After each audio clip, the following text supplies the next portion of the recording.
efficiently manage fiscal grants as well as guide central government's entities responsible for administering the same. This initiative will further ensure accountability and transparency in the utilization of the fiscal grants and will further capacitate government to disperse resources tirelessly, at the same time in the right proportion, in order to make meaningful impact towards infrastructure delivery and service delivery. A few words about the content of the manual.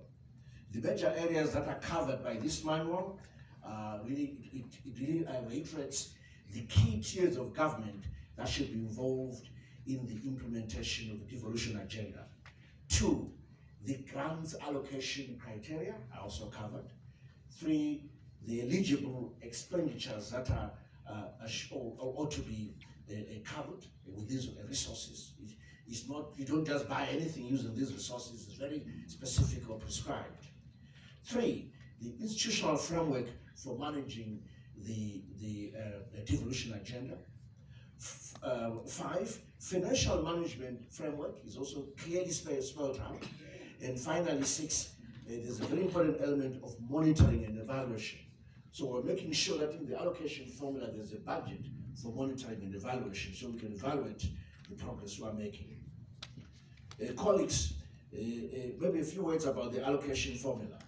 Government is fully aware of the current regional and provincial developmental disparities among some of the jurisdictions, which was considered during the formulation of this manual, and hence the adoption of an appropriate allocating formula to address these disparities.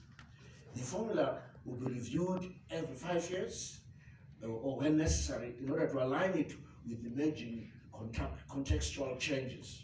The thrust by government is to ensure the use of the devolution allocating formula that brings fairness in terms of resource allocation and utilization within the lower tiers of government.